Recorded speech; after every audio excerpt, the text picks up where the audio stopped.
세계 끝의 버섯, 자본주의 폐허에서 삶의 가능성에 대하여 해러웨이, 브리노 라투르. 안녕하세요. 베리굿 지식입니다.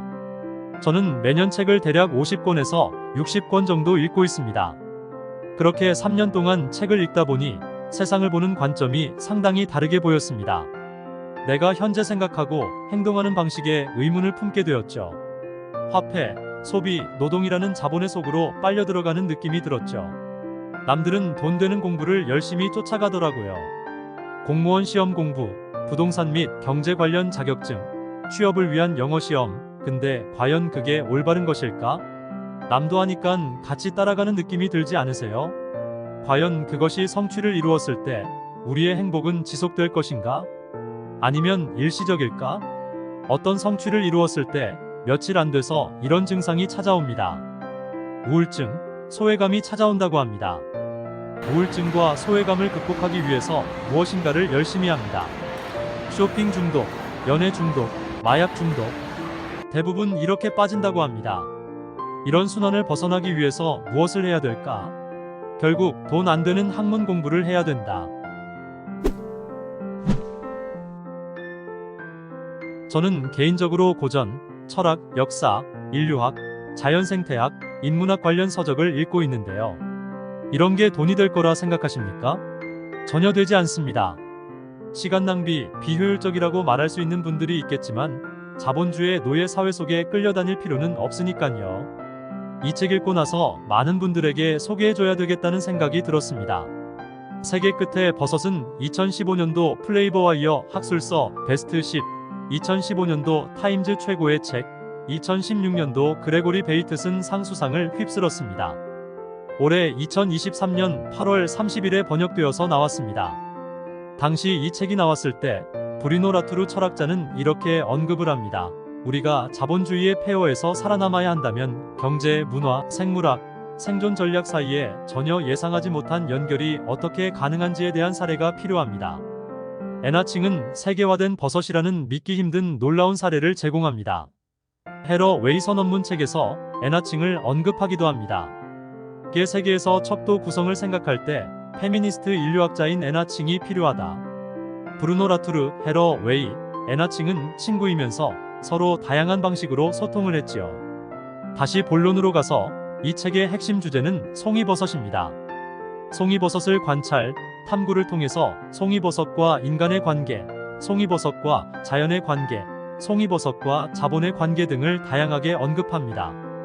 1945년 미국이 히로시마 상공 500m의 원자폭탄을 투하시켰고 그 이후 가장 먼저 등장한 생물이 바로 송이버섯이었다고 한다. 엄청난 폐허 속에도 결국 생물은 살아남았다. 그게 바로 송이버섯이었던 것이다.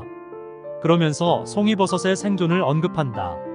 송이버섯은 인간이 교란시킨 숲에서 서식한다. 쥐, 바퀴벌레, 너구리처럼 말이다. 근데 우리가 생각하기에 송이버섯은 절대로 유해식품이 아니다. 가을의 송이버섯 채취는 거의 금값 못지않게 귀한 대접을 받고 있다. 좀 더 재미있는 일화가 있었다. 일본에서도 송이버섯이 알려져 있다.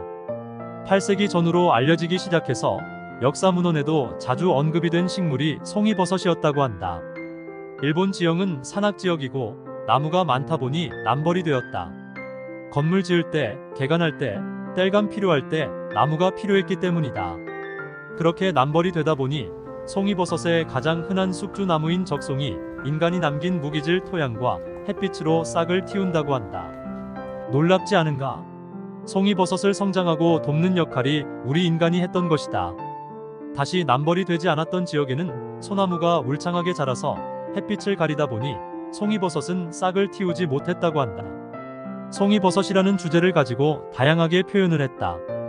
때론 마르크스 이야기를 언급하기도 하고 사탕수수 플랜스테이션 언급하기도 하고 확장성과 진보 이야기하고 공리주의, 인류세에 대한 본인의 생각을 언급한다. 에나칭의 철학 탐구는 참으로 놀랍고 신선하다. 오늘날과 다른 감각과 시선으로 접근하는 것 같다. 세상 끝의 버섯책에서 저자는 글쓰기 언급을 한다. 글쓰기를 좀 더 다른 방식의 역사쓰기, 즉 다종의 역사쓰기를 강조한다. 다종의 글쓰기는 인간보다는 숲속에 다양하게 존재하는 비인간과 인간 사이에 있는 다양한 관계성이다. 그러기 위해서는 많은 탐구와 관찰이 필요한 것 같다. 책을 읽고 나서 재미있는 구절을 발견했는데요. 모든 존재는 오염의 역사를 수반한다. 순수성은 선택지에 없다.